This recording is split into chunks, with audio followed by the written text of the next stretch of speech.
Noite. Abra sua Bíblia junto comigo, livro de Atos, capítulo 15. Atos, capítulo 15, do versículo 1 ao versículo 21. Livro de Atos, capítulo 15, do versículo 1 ao 21. Talvez você até se assuste, pastor, não vai ler em Malaquias, não vai falar sobre... Vamos falar sobre Malaquias. Mas antes de falar sobre Malaquias, falar sobre o Antigo Testamento, sobre lei, iremos fundamentar o porquê e o que nós estamos fazendo aqui. Atos capítulo 15 fala do primeiro concílio da igreja, fala sobre o que era tratado na transição entre a igreja da antiga aliança para a igreja da nova aliança, e por isso a gente começa lendo Atos capítulo 15, do versículo 1 ao versículo 21. Quem achou diz amém? Amém. Diz assim o texto sagrado. Então, alguns que tinham descido da Judéia ensinavam assim os irmãos: se vos não circuncidardes, conforme o uso de Moisés, não podeis salvar-vos. Tendo dito Paulo e Barnabé, não pequena discussão e contenda contra eles, resolveu-se que Paulo, Barnabé e alguns dentre eles subissem a Jerusalém, aos apóstolos e aos anciãos sobre aquela questão. E eles, sendo acompanhados pela igreja, passaram pela Fenícia e por Samaria, contando a conversão dos gentios, e davam grande alegria a todos os irmãos. Quando chegaram a Jerusalém, foram recebidos pela igreja e pelos apóstolos e anciãos, e lhes anunciaram quão grandes coisas Deus tinha feito com eles. Alguns, porém, da seita dos fariseus que tinham crido, se levantaram, dizendo que era mister circuncidá-los e mandar-lhes que guardassem a lei de Moisés. Congregaram-se, pois, os apóstolos e os anciãos para considerar este assunto. E, havendo grande contenda, levantou-se Pedro e disse-lhe: varões, irmãos, bem sabeis que já há muito tempo Deus me elegeu dentre vós, para que os gentios ouvissem da minha boca a palavra do evangelho e crescem. E Deus, que conhece os corações, lhes deu testemunho, dando-lhes o Espírito Santo, assim como também a nós. E não fez diferença alguma entre eles e nós, purificando o seu coração pela fé. Agora, pois, por que tentais a Deus, pondo sobre a cerviz dos discípulos um jugo que nem nossos pais, nem nós podemos suportar? Mas cremos que seremos salvos pela graça do Senhor Jesus Cristo, como eles também. Então toda a multidão se calou e escutava a Barnabé e a Paulo, que contavam com grandes sinais e prodígios Deus havia feito por meio deles entre os gentios. E havendo-se eles calado, tomou Tiago a palavra, dizendo: varões, irmãos, ouvi-me. Simão relatou como primeiramente Deus visitou os gentios, para tomar deles um povo para dar o seu nome. E com isto concordam as palavras dos profetas, como está escrito: depois disto voltarei e reedificarei o tabernáculo de Davi, que está caído, levantá-lo-ei das suas ruínas e tornarei a edificá-lo, para que o resto dos homens busque ao Senhor, e também todos os gentios sobre os quais o meu nome é invocado, diz o Senhor, que faz todas estas coisas, que são conhecidas desde toda a eternidade. Pelo que julgo que não se deve perturbar aqueles dentre os gentios que se convertem a Deus, mas escreve-lhes que se abstenham das contaminações dos ídolos, da prostituição, do que é sufocado e do sangue. Porque Moisés, desde os tempos antigos, tem em cada cidade quem o pregue, e cada sábado é lido nas sinagogas. Senhor, nosso Deus e nosso Pai, aqui estamos, Senhor, no cumprimento de uma semana de oração, a qual o Senhor já tem derramado da Tua graça, da Tua unção, do Teu poder, do Teu Espírito Santo sobre nós, ó Pai. Já oramos, ó Deus, por vida profissional, já colocamos a nossa saúde em Tuas mãos, saúde física, saúde emocional, e ontem, Senhor, apresentamos a nossa família. Reconhecemos que Tu és um Deus que tem cuidado de nós, que o Senhor tem nos abençoado, ó Pai, de forma abundante.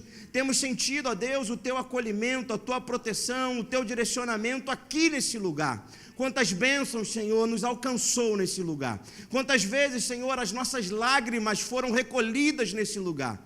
Quantas vezes, Senhor, aqui nesse lugar, recebemos um abraço, recebemos um amparo, recebemos um direcionamento. Ó Deus, e nessa noite, pedimos uma vez mais a Tua graça sobre nós, que uma vez mais o Teu Espírito Santo, ó Deus, dê sentido à fala e ao discurso do pregador, e que possa encontrar o coração de cada um, ó Pai, de forma quebrantada. É que nós nos apresentamos diante do Senhor para ouvir a Tua voz, e pedimos, ó Deus, encarecidamente, que assim o Senhor o faça. Em nome de Jesus, amém e amém. Podeis assentar, querido. O tema dessa mensagem que nós iremos falar sobre dízimo, sobre oferta, é encontrando a verdade em meio a um mar de incertezas. E na verdade, quando falamos de dízimos, falamos de oferta, muita coisa vem ao nosso coração, muitas coisas nós colocamos em pauta, o porquê de acreditar, o porquê de não acreditar, Quando olhamos para a dificuldade em dizimar, muitas das vezes não é dificuldade em crer no que a palavra diz, no que a palavra declara, mas sim encontra a tudo aquilo que os nossos olhos percebem, o que os nossos olhos veem, de má administrações, de pessoas mal intencionadas, pessoas que na verdade não são pastores de fato, mas na verdade são aproveitadores de um rebanho que está sem pastor. Diante dessa realidade, nós fechamos coração. Diante dessa realidade, nós criamos argumentos, subterfúgios para não dizimar, para não ofertar e para não ser obediente à voz de Deus. É fato, querido, que quando nós temos argumentos, e se somos bons de argumentos, muitas das vezes caminhamos pelo caminho da desobediência e o de não servir a Deus. E nessa noite eu escolhi Atos capítulo 15, falando sobre conselho para fundamentar o início da reflexão, porque Atos capítulo 15 fala de uma dificuldade que surgiu na igreja. A igreja estava começando, havia ali o sopro do Espírito Santo. Atos, teólogos, estudiosos vão dizer que o livro de Atos poderia ser chamado de livro do Atos do Espírito Santo. É o Espírito Santo agindo, é o Espírito Santo operando, é o Espírito Santo sendo soprado sobre a igreja para que a igreja continue a obra de Cristo na cruz do Calvário. Só que há um momento que a igreja ela começa, e Pedro começa a pregar, 3.000 almas se convertem, a igreja está crescendo, a igreja está avançando, porém, junto ao crescimento da igreja, se há também alguns problemas a serem resolvidos. E como que a gente resolve os problemas que surgem na igreja? Nós resolvemos os problemas que surgem na igreja buscando fora da igreja ou dentro da igreja. E é sobre isso que vai tratar Atos capítulo 15. Se há alguma dificuldade, se há alguma dúvida, se há algum momento, alguma coisa que esteja acontecendo e que você não entenda, você precisa resolvê-la na sua igreja, na igreja local. A igreja de Cristo, ela é estabelecida, a mesma igreja de Cristo que está aqui em Colubandê, é a mesma igreja de Cristo que atua, que age nos Estados Unidos, na Inglaterra, na Romênia, porém, problemas, eles são tratados de forma local. Se há um problema na igreja local, ela é tratada na sua localidade, com aqueles que Deus tem colocado o poder de autoridade, o poder de falar e o poder de legitimar pela causa do reino. E é isso que acontece aqui em Atos capítulo 15. Paulo e Barnabé são os primeiros missionários, eles começam a pregar a palavra de Deus, a exercer ali o chamado, só que em dado momento há um problema. Em dado momento, aqueles que eram da lei, que eram da circuncisão, eles começam a dizer que aqueles novos convertidos, eles precisavam ser também circuncidados. E aquilo começa a atrapalhar o avanço do evangelho, começa a atrapalhar o crescimento, que o evangelho chegue a outras pessoas. Então o que Paulo e Barnabé fazem? Pegam aquelas pessoas, levam até Pedro e Tiago, que era o presidente da igreja, e eles juntos irão pensar sobre aquele caso. E eles analisam toda a lei, eles analisam tudo aquilo que fora dito, e aí no versículo 20, eles fazem o que seria agora, o que eles iriam guardar como lei, o que eles prefeririam dizer e falar para eles: olha, disso aqui vocês não irão mais fazer. E versículo 20 diz: mas escreve-lhes que se abstenham das contaminações dos ídolos, da prostituição, do que é sufocado e do que é sangue. E baseado, querido, nessa fala, eu vou conduzir toda a pregação e tudo aquilo que eu vou falar, porque em momento nenhum, dízimo e oferta é tratado como um problema na igreja do Novo Testamento. Em nenhum momento, de Mateus a Apocalipse, se levanta o questionamento se é para dizimar ou se não é para dizimar, se é para ofertar ou se não é para ofertar. O Antigo Testamento, a gente vai ver mais para frente, eu vou me aprofundar nisso mais para frente. Vou dizer que o Novo Testamento, querido, ele é escrito para falar sobre a obra de Cristo, sobre quem Cristo é, a pessoa de Cristo, e as cartas paulinas é para determinar a doutrina da igreja e tudo que era feito de forma errada. E em nenhum momento Paulo vai tratar sobre dízimo, não porque não era feito, mas porque não era um problema na igreja. A igreja dizimava com alegria, a igreja ofertava com alegria, era algo que acontecia de forma natural na igreja. Mas quando nós olhamos hoje para dízimo, é fato que é um assunto polêmico, é fato que quando nós falamos alguma coisa sobre dízimo, talvez você saia dessa noite aqui com a sua alma exultante, a sua alma reconhecendo que o dízimo é uma bênção, e você vai lá, posta no seu Facebook, vai vir uma enxurrada de comentários dizendo, não é bíblico, não é certo, porque é realmente um assunto polêmico. É um assunto polêmico tanto para nós que somos cristãos, tanto para quem não é cristão. Todos nós temos amigos que não são cristãos, todos nós sairemos daqui, amanhã estaremos no nosso local de trabalho, e você conhece a fala do seu amigo. Muitas das vezes você já convidou ele para ir a uma igreja, e a primeira fala que acontece, eu não vou para a igreja para dar dinheiro para pastor. E isso é fruto de um cenário controverso. Isso é fruto de um cenário onde mercenários assumiram púlpitos de igreja e se intitularam pastores. É uma igreja falaciosa, é uma igreja mentirosa e uma igreja que não tem compromisso com a palavra da verdade. Em outros momentos levantamos um clamor aqui nessa igreja dizendo, Senhor, levante homens íntegros, homens que tenham compromisso com a tua palavra, com a tua cruz, porque há uma geração que tem deixado um legado de falta de integridade, de falta de fidelidade, de descomprometimento com a tua palavra. Ontem o bispo pregava aqui, falando sobre família, falava sobre legado, falava sobre o Salmo 145, que uma geração declarará a outra geração os grandes feitos do Senhor.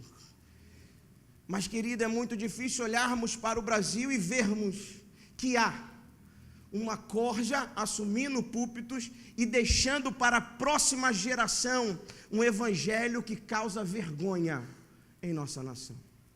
Mas não pode ser esse o motivo que roube a nossa fidelidade.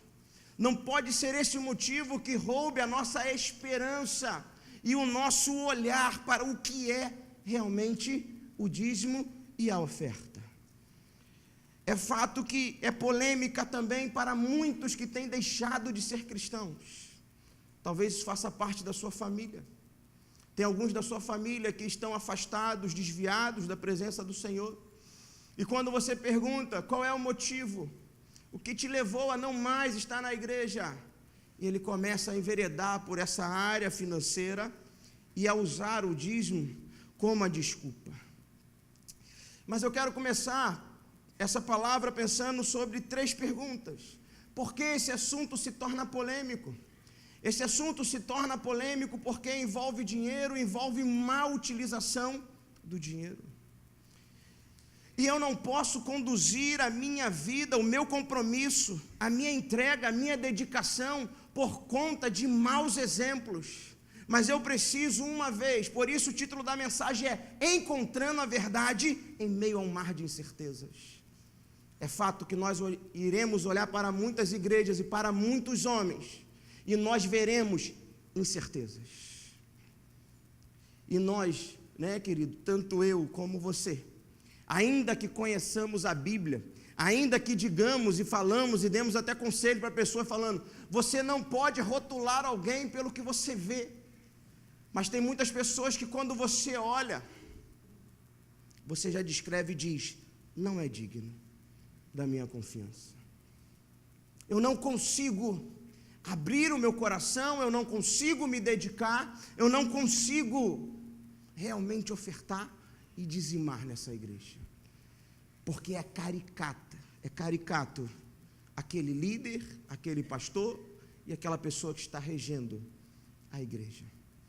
Entenda, querido, que eu não estou falando de uma igreja específica, eu não estou falando de um pastor específico, eu estou falando de algo que todos nós conhecemos. Coisas que têm esfriado o coração de muitos e coisas que têm levado até alguns a se afastar da igreja. Então o assunto se torna polêmico, porque há aqueles que têm conduzido a muitos da igreja a se esfriarem, a não mais se comprometerem com os dízimos e com as ofertas. Esse assunto se torna polêmico, porque a quem se interessa que esse assunto se torne polêmico.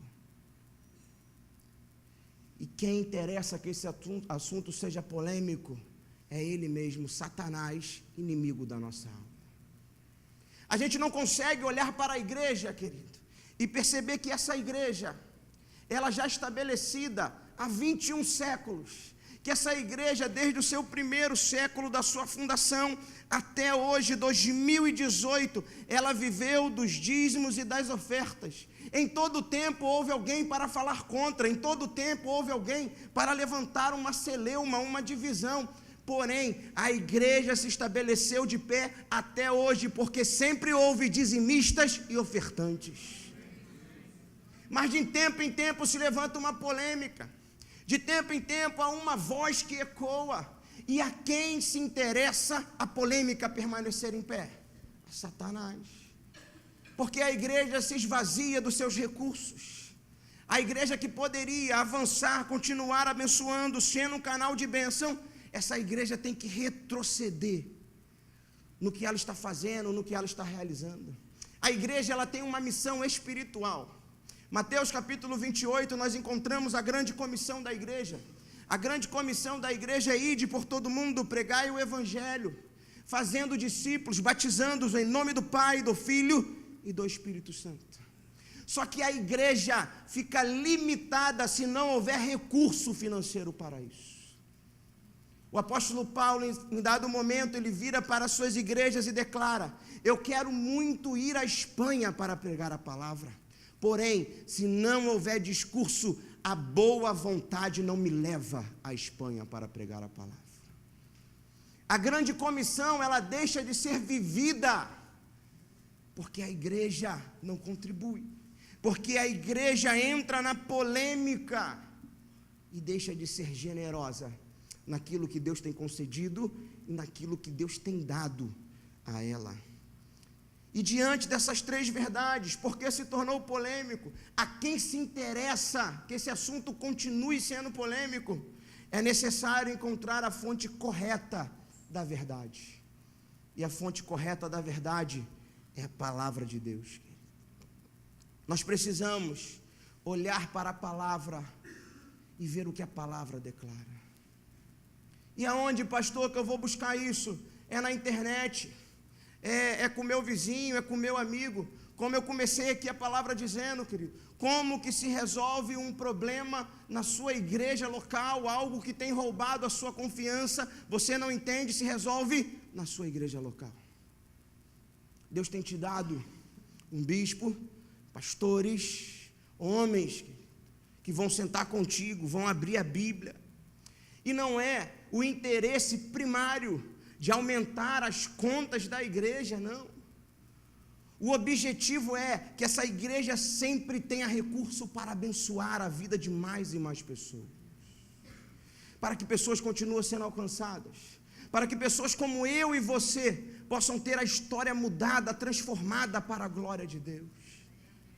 E é aqui que nós começamos a encontrar a verdade, e é na palavra de Deus. Eu quero te indicar um livro, porque eu não conseguirei, durante esse período de mensagem, esgotar todo o assunto.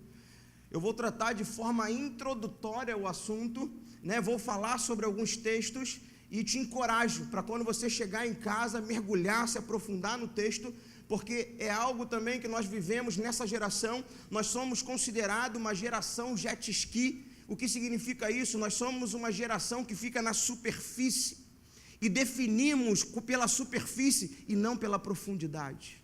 Deus nos chama a nos aprofundar, a conhecer mais. Que assunto tem causado dúvida no teu coração? É necessário se aprofundar antes de tomar decisão, antes de estabelecer critério para dizer, é isso. E eu quero te indicar um livro do reverendo Hernandes Dias Lopes. O nome do livro é Dízimos e Ofertas São para Hoje? É uma pergunta. E isso parte daquilo que eu falei sobre fonte. De que fonte nós estamos bebendo?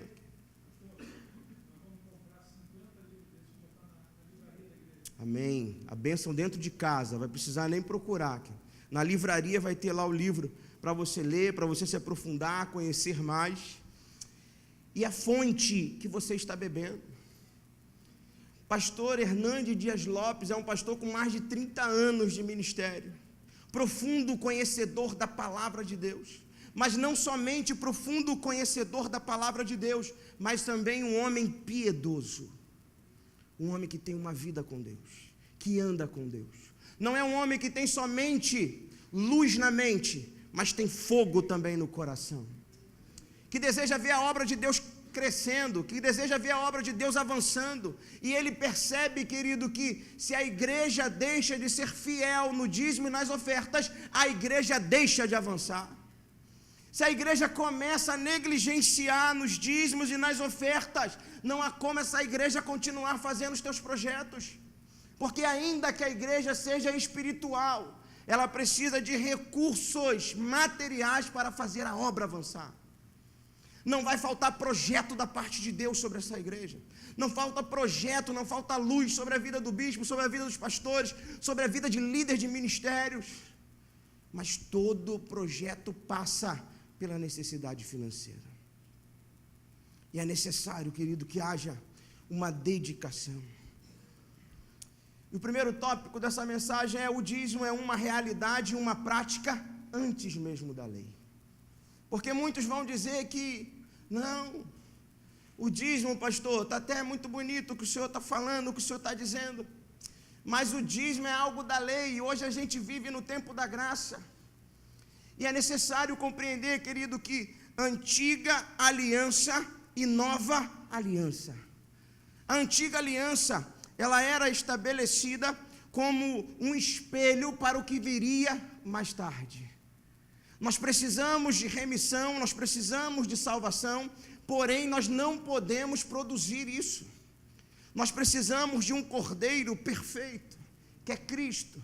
A nova aliança vai nos dizer isso, que a nova aliança, ela corrige a imperfeição que havia na antiga aliança, corrigindo e fazendo de uma forma melhor. Mas não é diferente o Deus da antiga aliança e o Deus da nova aliança.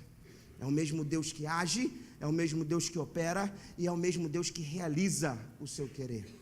Porém, o dízimo, ele começa antes mesmo da instituição da lei. Abra sua Bíblia comigo, Gênesis capítulo 14, do versículos 18 ao 20.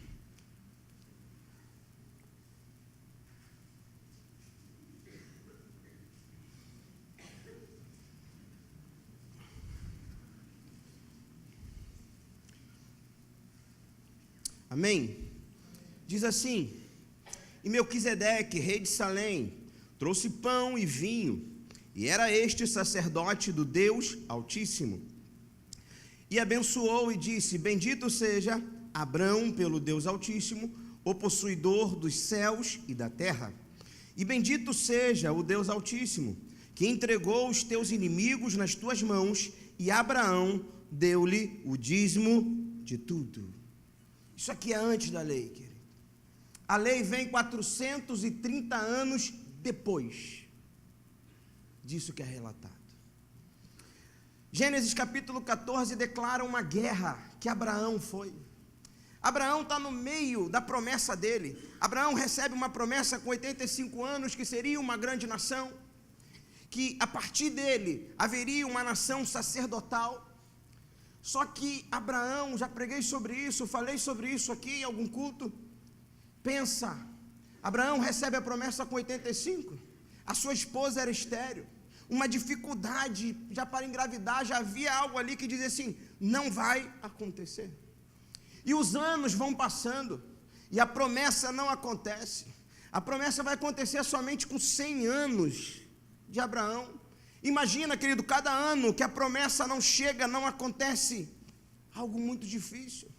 E diz o capítulo 14 de Gênesis, que Abraão ainda é obrigado a sair para uma guerra. Ele sai para uma guerra contra 4 reis. Uma guerra contra um rei só já é difícil. Imagina você combater contra 4 reis. Você já é idoso, e você vai para essa guerra, e você volta, e quando você volta, você começa a dizer, como que Deus é bom, como que Deus me fez vencer essa batalha, eu já sendo idoso, contra 4 reis, somente a mão de Deus para me livrar, para me proteger, e para que eu continue ainda crendo na promessa. Havia tanta gratidão no coração de Abraão, que Abraão pega de tudo que ele tem, 10% e leva para Melquisedeque.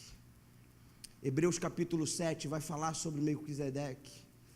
Hebreus capítulo 7 vai dizer que Melquisedeque é um tipo de Jesus no Antigo Testamento, que é o sacerdote supremo pelo qual nós levamos tudo aquilo que nós somos gratos à presença dele.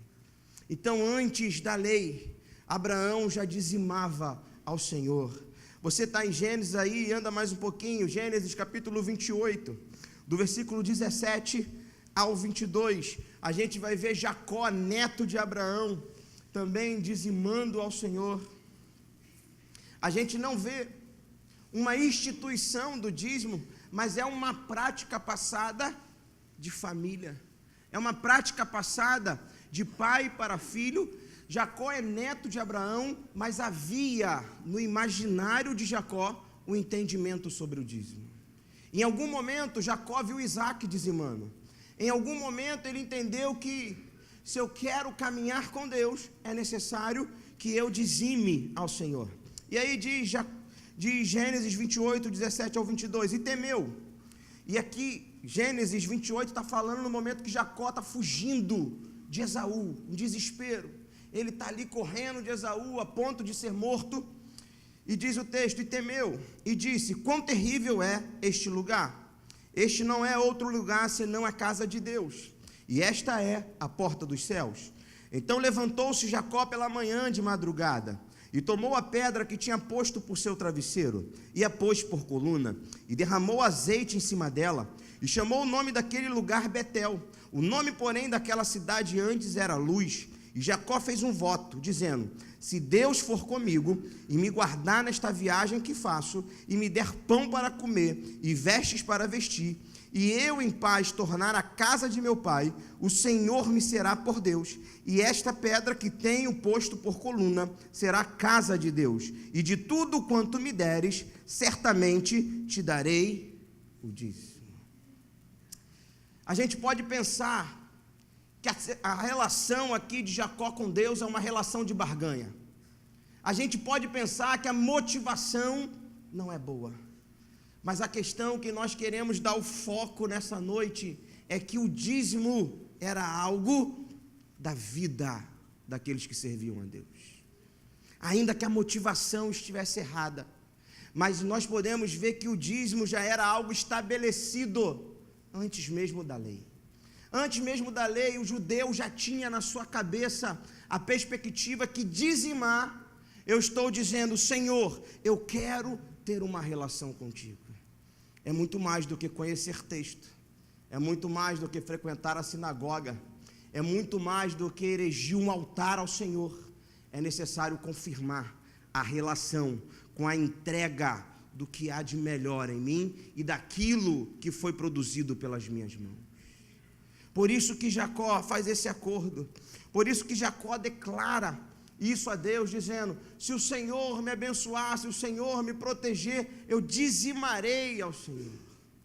faz parte da caminhada antes mesmo da lei. Só que depois que o povo sai do Egito, o dízimo é instituído como lei, né? E aí, a partir de Levítico, nós vamos ter 4 tipos de dízimos. E esses 4 tipos de dízimos instituídos pela lei. Abra sua Bíblia comigo, Números, capítulo 28, Números 18, versículo 21 ao 24, fala sobre o primeiro tipo de dízimo, que é o dízimo levítico.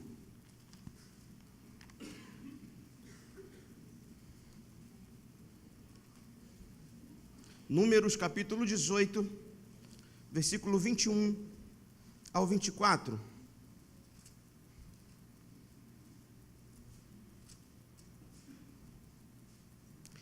E eis que aos filhos de Levi tenho dado todos os dízimos de Israel, por herança, pelo seu ministério que exercem, o ministério da tenda da congregação, e nunca mais os filhos de Israel se chegarão à tenda da congregação, para que não levem sobre si o pecado e morram.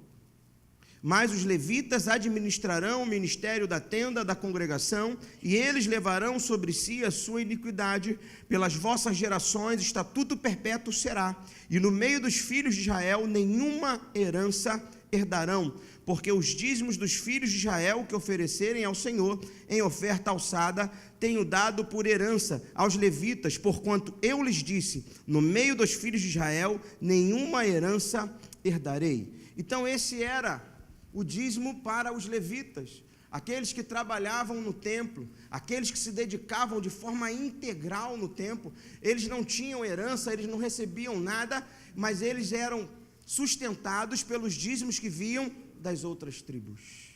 Princípio é eterno.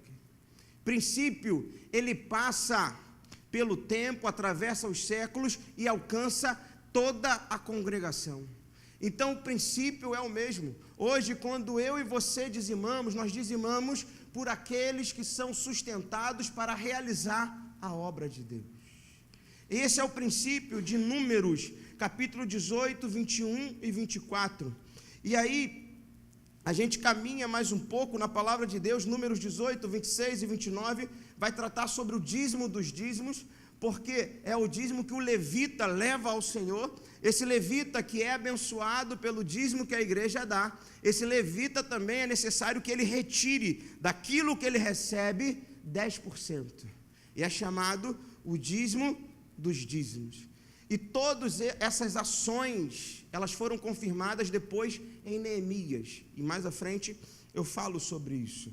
Deuteronômio, capítulo 14, versículo 22 e 26, fala sobre o terceiro tipo de dízimo, que é o dízimo festivo. Você pode anotar na sua Bíblia para a gente ganhar tempo e depois ler em casa.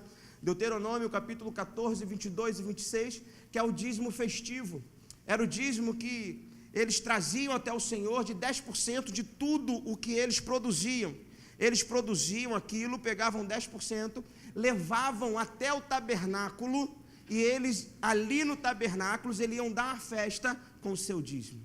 Eles iam se alegrar no lugar onde o Senhor se revela com aquilo que o Senhor deu. Era o dízimo festivo, a terceira forma de dizimar.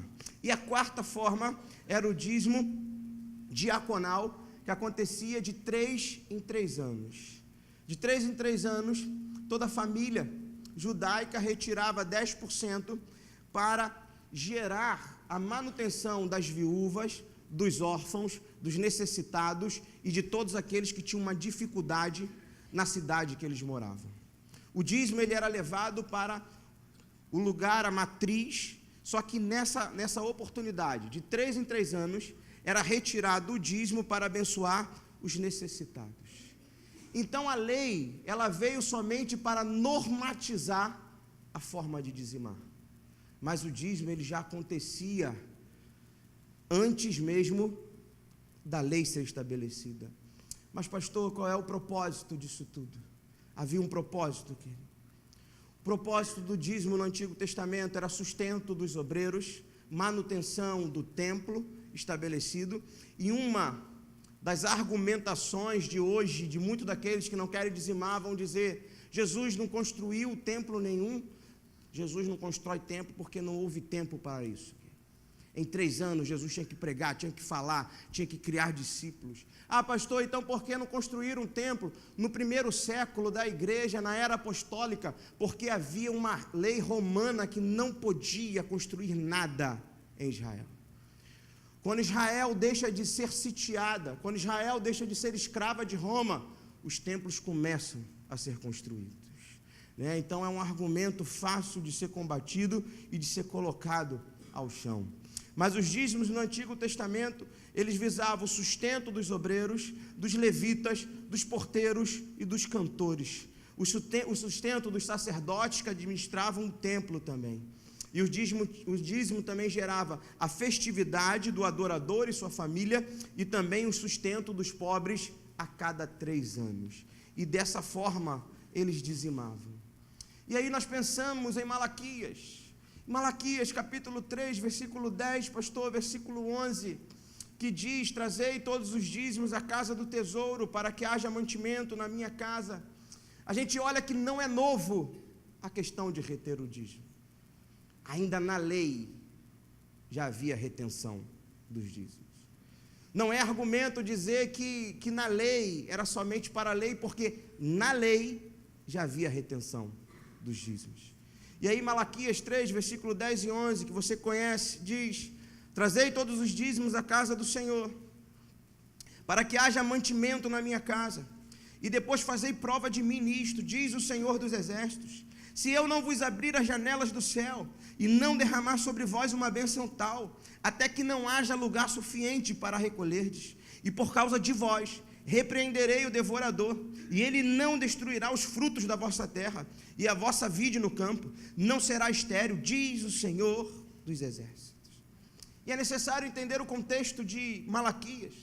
Malaquias está no mesmo contexto de Ageu. Ageu e Malaquias são contemporâneos. E se você abre a sua Bíblia em Ageu, você reconhece como que começa Ageu. Ageu começa declarando: vocês esqueceram do templo do Senhor. Vocês voltaram da Babilônia, mas esqueceram de reconstruir o templo. O templo está lá abandonado, a obra do templo está lá abandonada. E a casa de vocês tem do bom e do melhor. Na casa de vocês tem porcelanato. Na casa de vocês tem blindex, o mais bonito da última geração. Na sua casa tem Sprint até na sala. Você fica lá na sala vendo o jogo do Brasil fresquinho. Só que o templo do Senhor está passando por dificuldades. Mas o templo do Senhor, ele não consegue avançar na sua obra, ele não consegue gerar o recurso necessário para que todos sejam abençoados e outros sejam alcançados. O cenário de Malaquias é o mesmo cenário de Ageu.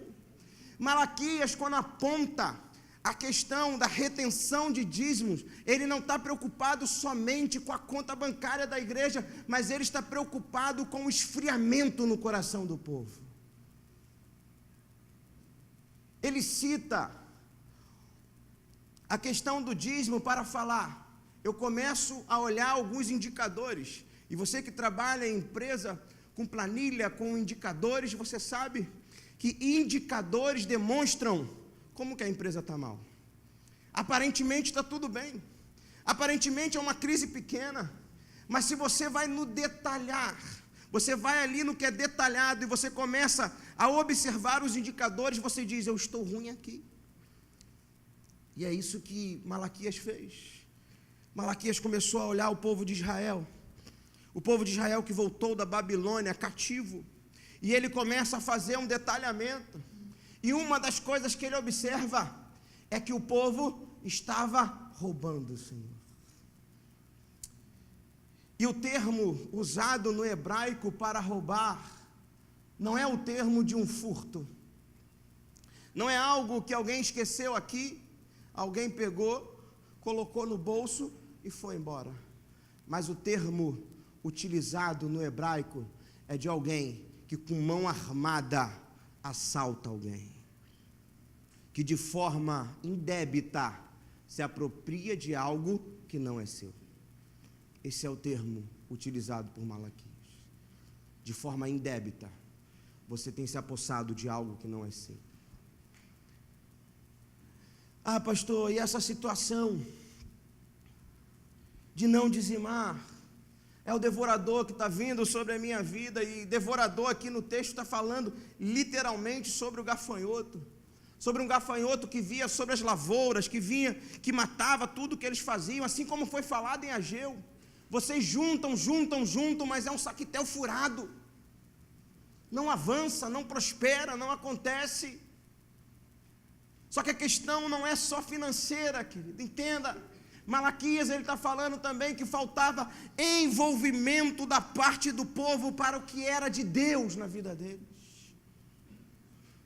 É o não entender que Deus é o Senhor de todas as coisas, que tudo que eu tenho é dele e procede dele. Não, pastor, sou eu que tenho muita força, eu que tenho muita disposição, eu que sou muito talentoso, mas foi Deus que te deu. Todo o fôlego de vida que há em você foi Deus que te deu. Se Ele agora tirar todo resquício de oxigênio que tem aqui nesse lugar, amanhã todos nós seremos notícia no Jornal de São Gonçalo. Numa igreja em Colubandê, de forma súbita, 500 pessoas morreram. Mas ninguém sabe que foi o Criador, o sustentador de todas as coisas, que retirou o oxigênio desse lugar. Tudo que há em nós, querido, é porque Ele tem nos dado, é porque Ele tem nos concedido. Quando você faz uma coisa e faz bem feita, não cabe somente o orgulho humano em dizer como eu sou bom em fazer isso, mas é necessário que quando você olha para uma coisa que você faz e você faz muito bem, você lembre do seu Criador e seja grato pelo talento que Ele te deu. Você que é um mecânico, quando você olha algo que ninguém estava conseguindo consertar, você conseguiu consertar, você antes de qualquer coisa diga: Senhor, obrigado pela inteligência, obrigado pela compreensão, como que eu consegui, Senhor, solucionar essa situação, e seja qual for a área que você trabalha. Às vezes nós somos tentados a pensar que toda expertise que há em nós é porque a gente é melhor do que o outro. Que nada, querido. É o Senhor que tem te concedido, é o Senhor que tem te dado. É isso que incomodava Malaquias. Malaquias olhava para eles e dizia: vocês não saíram da Babilônia pela força de vocês, vocês não estão morando nessa casa pela força de vocês, vocês não estão tendo agora um momento de abundância porque vocês geraram, mas é porque o Deus Todo-Poderoso fez. E onde está a gratidão? Onde está a generosidade? Porque roubar do Senhor, desse Deus que te concede, desse Deus que te dá, desse Deus que é abundante em misericórdia, nesse Deus que é abundante em amor, nesse Deus que é abundante em todos os momentos em nos amar. Malaquias quer trazer um despertamento ao povo, querido. Não somente um despertamento onde trazer os dízimos à casa do Senhor, mas se envolver de forma completa em tudo que Deus está fazendo aqui nesse lugar. Se envolver de forma completa em tudo que Deus está fazendo nesse lugar. Envolve o seu dízimo, a sua oferta, envolve o seu tempo, envolve a sua dedicação, envolve o seu dom, envolve o seu talento, envolve o seu serviço dentro dos ministérios. Malaquias está dizendo: ei, quando você trabalha, quando você se envolve, quando você é uma bênção, o dízimo também acontece de forma natural e abundante. É natural. Só que quando eu paro de dizimar, isso começa a dizer que outros problemas virão. Se eu faço concessão em uma área, eu terei muita facilidade em fazer concessões em outras áreas. E é sobre isso que Malaquias está dizendo. Não pode haver concessão em área nenhuma. É necessário estar atento ao que Deus ele deseja fazer em nossas vidas. Reter dízimo não é um problema só de agora. Reter dízimo é um problema lá na antiga aliança. Por isso que Malaquias trata dele. A mesma causa de lá é a causa de agora. Interesses pessoais se colocam à frente do desejo de servir a Deus. Talvez você me diga hoje, e diga: pastor, eu quero muito dizimar, eu quero muito ofertar. Porém, pastor, eu não vejo perspectiva para a minha vida financeira. Eu não consigo hoje abrir mão de 50 centavos do meu salário. E eu não vou pedir nem para levantar a mão. Tem gente que está ansiosamente esperando o 13º chegar. Mas não é para pegar o 13º. É para pegar ele na mão e já pagar a dívida. E quantos anos você já vive nessa realidade? Eu nem lembro mais, pastor. Quando eu peguei meu 13º, planejei uma viagem, tive um tempo com minha família. Você vive de dívida em dívida. É só porque eu tenho deixado de dizimar. Tem uma parcela, mas passa também pela questão, querido, que é necessário você ser mais criterioso nas suas contas. Tem gente que gasta e nem sabe com o que gasta. Tem gente que recebe no dia 5, dia 7 já acabou tudo, ele não sabe para onde foi o dinheiro.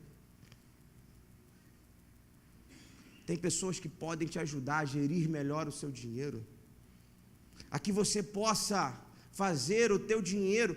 Talvez você não vai ter tudo o que você quer, mas você vai começar a planejar a tua vida. Você vai começar a colocar a sua vida dentro dos padrões que você pode viver. Semana retrasada eu estava lendo um livro onde a temática do livro falava sobre quando a ambição deixou de ser algo ruim para se tornar uma virtude. E no nosso tempo, a ambição tem se tornado uma virtude e não mais é algo ruim. Pessoas são movidas pela ambição, querem ter o que não podem para mostrar o que não são.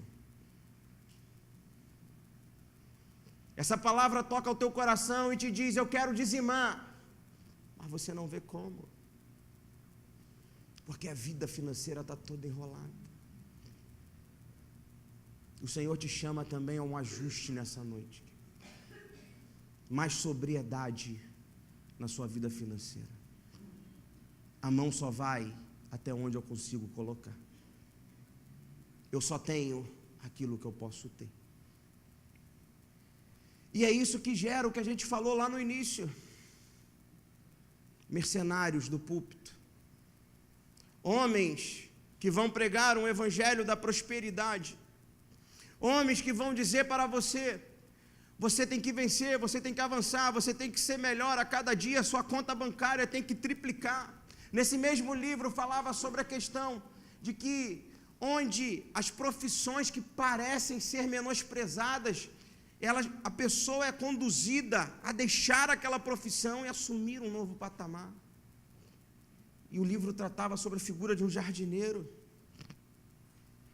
onde a ambição, quando ela invade ao coração, ele não vê mais prazer naquilo que ele faz. Porque como jardineiro, ele terá sempre um teto. Ele não vai avançar, ele não vai progredir. Só que o talento dele é para ser aquilo. É para viver com aquela profissão. Só que ele é conduzido no mundo materialista a alcançar outros patamares. E ele entra numa corrida que não é dele. No meio dessa corrida ele se decepciona. No meio dessa corrida ele encontra mercenários da fé que vão estimulando a ambição no coração dele. E essa ambição faz ele perder totalmente o caminho. Interesses pessoais impedem da gente servir a Deus da maneira correta. Tenha os seus sonhos, tenha os seus projetos, mas que todos eles estejam ligados ao que Deus deseja para a sua vida. Seja grato ao que Deus tem te dado hoje. Estar empregado hoje no Brasil é um milagre. Dê glória a Deus pelo teu emprego. Todos os dias que você chegar naquela empresa, viva o melhor que você puder para aquela empresa, entregue o melhor para aquela empresa. Fato é que 90% das pessoas nunca vão dizer que esse salário é o que eu devo ganhar. A gente pode fazer uma pesquisa aqui com todo mundo. 10% vai estar satisfeito com o seu salário. Mas isso não é impedimento para que você dê o seu melhor. Dê o seu melhor. O apóstolo Paulo vai dizer que nós devemos servir aos nossos senhores como se estivesse servindo a Deus. Mas interesses pessoais impedem da gente cumprir a vontade de Deus. Interesses pessoais fizeram com que o povo, ainda na antiga aliança, deixasse de ser dizimista. E a gente chega ao Novo Testamento, eu vou correr para a gente terminar. O Novo Testamento, como eu falei no início, ele foi escrito para estabelecer os termos da nova aliança. Não um novo Deus entrando em ação, mas sim uma nova aliança, onde na nova aliança vai chegar o Cordeiro digno de ser imolado, morto, e que vai fazer com que nós entremos em uma nova perspectiva de vida.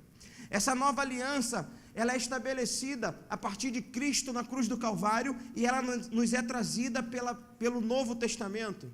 Os evangelhos, eles vão tratar sobre a pessoa e a obra de Cristo. Nos evangelhos, ele vai tratar sobre isso. Ah, mas não tem, pastor, no Novo Testamento falando, a palavra dízimo não tem ali uma instituição, porque já fazia parte do ideário, já fazia parte da igreja. Não havia conflito, não havia confusão, era algo que corria normalmente, todo mundo já dizimava. Por isso não precisava abrir uma nova pauta para falar sobre dízimo. Por isso que o Evangelho vai falar sobre a obra e a pessoa de Cristo. Só que mesmo assim, querido, lá em Mateus capítulo 23, versículo 23, abra aí junto comigo. Jesus vai nos dar uma ponta do que ele entendia sobre dízimo.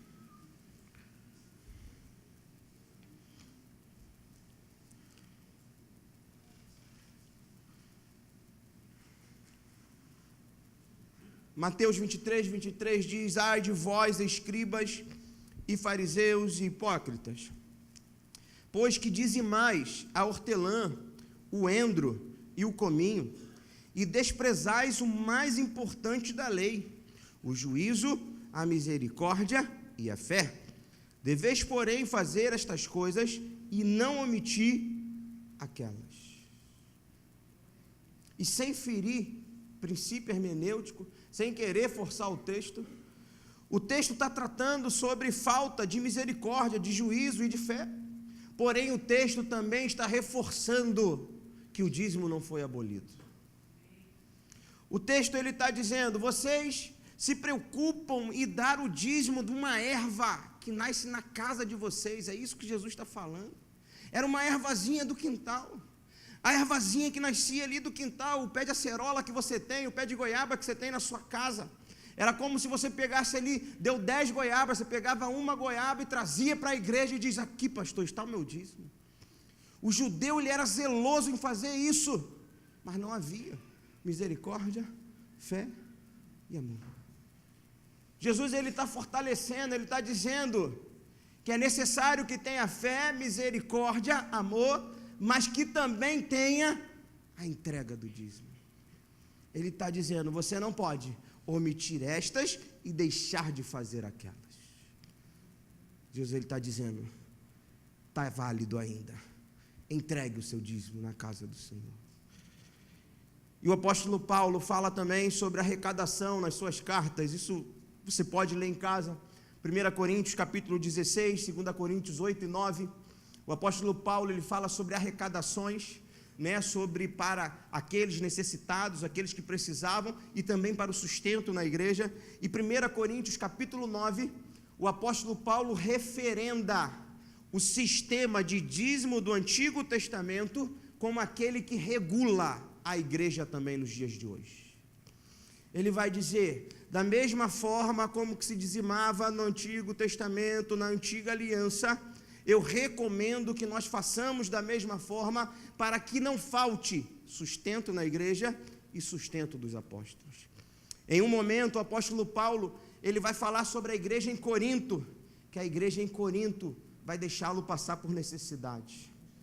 A igreja em Corinto deixa de dizimar, deixa de ofertar, e o apóstolo Paulo vai dizer, em 1 Coríntios capítulo 9, Como que pode o soldado ser aquele que vai comprar o seu coturno, a sua farda e os paramentos para ir à guerra? Não é a instituição que precavê e que faz chegar tudo isso às suas mãos? O apóstolo Paulo também, nas suas cartas, ele vai reafirmar e dizer a importância sobre o dízimo. Então Jesus, ele confirma a obrigatoriedade do dízimo, e depois em nenhum trecho é tratado o assunto, uma vez que era algo já entendido e vivido pela igreja. Assim, querido, como em Atos capítulo 15, a igreja se reuniu para tratar sobre algo que era dificultoso de entendimento. Nessa noite, o Senhor nos trouxe à igreja para também trazer luz a algo que faltava entendimento. Que você possa olhar para esses textos e entender que quando nós dizimamos, nós estamos expressando a nossa generosidade para com Deus. Salmo 24, versículo 1 diz: do Senhor é a terra e a sua plenitude, o mundo e aqueles que nele habitam. Há 3 princípios que devem reger o nosso dizimar. Primeiro princípio, constância. Ele precisa ser constante. Não pode ter alternância, não pode falhar, não pode faltar. O primeiro princípio é a constância. Segundo princípio é generosidade. Eu preciso ser generoso. O apóstolo Paulo vai falar isso: cada um oferte, dizime, à medida daquilo que pode. Em dado momento, Jesus estava perto do gasofilácio, e ele percebe que aquela viúva, ela tinha ofertado mais do que todo mundo, não em quantidade monetária, mas na generosidade. E o Senhor nos chama a ser generosos. Isso nós acompanhamos, querido, que há pessoas que poderiam ser muito mais bênção na mão do Senhor, mas que ainda retém aquilo que pode ser bênção.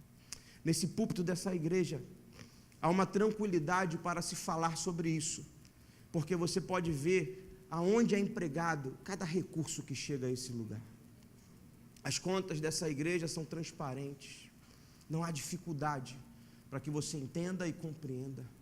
E o Senhor nessa noite nos chama a restabelecer a nossa fidelidade a Ele, nos dízimos e nas ofertas, entendendo que no dizimar nós mostramos o quanto somos fiéis e generosos para com Ele. Há muitos púlpitos que utilizam o medo, a ganância e a culpa para gerar um movimento de dizimar. Mas nessa igreja, querido, nós não apelamos para isso. Nessa igreja há uma conscientização de que dízimo é algo bíblico e que dízimo é algo que agrada e alegra o coração do Senhor. Amém? Quero te convidar a estar de pé nessa noite. A preocupação da liderança